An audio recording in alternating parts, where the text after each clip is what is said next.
नमस्कार। जय श्री कृष्णा। मैं हूं अशोक बोस और आप देख रहे हैं मेरे चैनल को बियॉन्ड 61। तो चलिए चर्चा करते हैं। सिर्फ कुछ ही दिनों के अंदर जियोपॉलिटिकल हलचल जो हम देख रहे हैं वो किस प्रकार चल रहा है, उसी के ऊपर चर्चा होगा आज। चलिए, यूरोप, यूएसए, सऊदी, यूएई, हमारे पड़ोस के देश, सब मिला के एक अजीब स्थिति पैदा हो गई है। और इन सब के बीच में भारत भारत स्वयं को किस तरीके से उभार रहा है, तो ये जानने के लिए हम सबसे पहले तो ये समझ लेते हैं कि भारत के ऊपर पहले क्या हो रहा था, अब क्या होगा। शुरू हम यहां से करते हैं। उन देशों को देखिए जिन्होंने हमें सभ्य लोगों का या उनकी तरह व्यवहार करने का उपदेश दिया। वे अब आपस में ही बर्बरता से पेश आ रहे हैं, स्वयं ही लड़ रहे हैं। अब जब इनकी बारी आई, ये जो है सच्चाई का सामना जब करना पड़ रहा है, वे अब खुलकर सामने आ रहे हैं।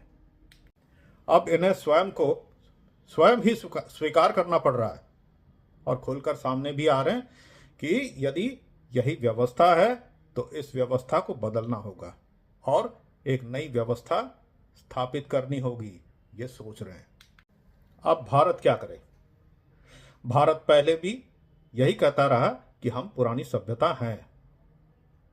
आज इन्हें महसूस हो रहा है कि ये ठीक थे, भारत ठीक था। आज ये महसूस कर रहे हैं। तो भारत अब चुप नहीं बैठा है। कई देशों के साथ कई चीजों पर, कई गतिविधियों पर काम कर रही है। दूसरी ओर भूरे काका, जानते हैं कौन है? भूरे काका व्यापार समझौते की बात करते हैं और कभी अपने खुद का ही रिपोर्ट कार्ड देखते हैं और बहुत विवश हो जाते हैं, निराश हो जाते हैं और कभी कभी तो गुस्सा भी हो जाते हैं। इसलिए ये वही घिसा पिटा तरीका आज भी अपना रहे हैं, जैसे कि धमकाना, डर पैदा करना और फिर समझौते के लिए मजबूर कर देना। ये कर रहे हैं।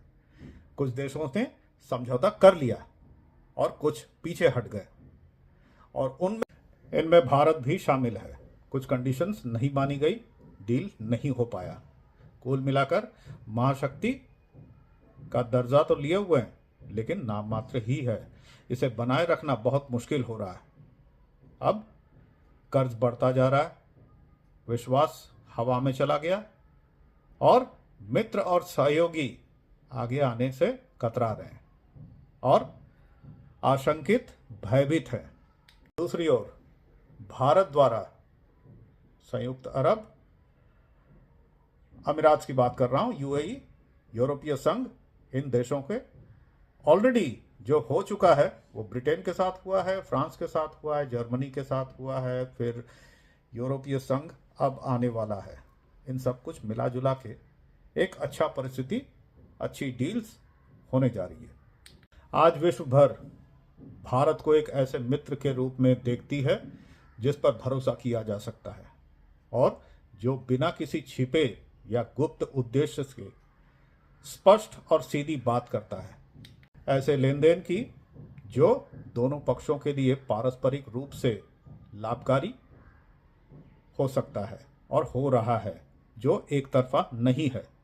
और यह सब ट्रांजैक्शनल है, यह सब लेन देन पर आधारित है और यही भाषा पूरी दुनिया समझती है और यही प्रचलित भी है।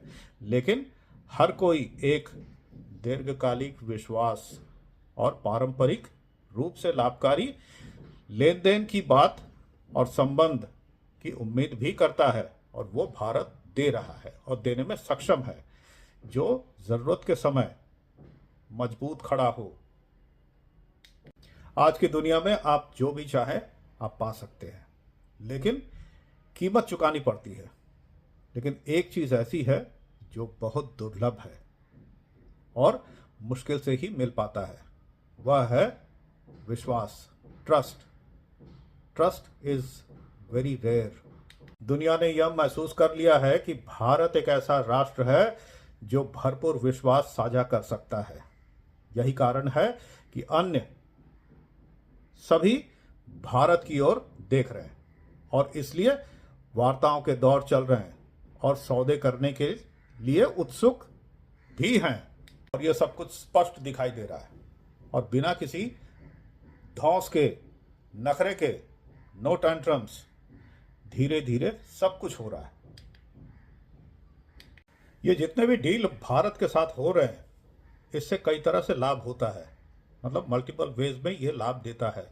वो किस तरीके से?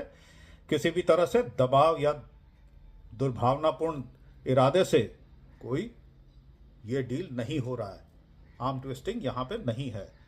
बजाय इसके विश्वास, आश्वासन, सहयोग और रणनीतिक रूप से स्पष्ट साझेदारी के साथ सौदे किए जा रहे हैं। और क्या चाहिए?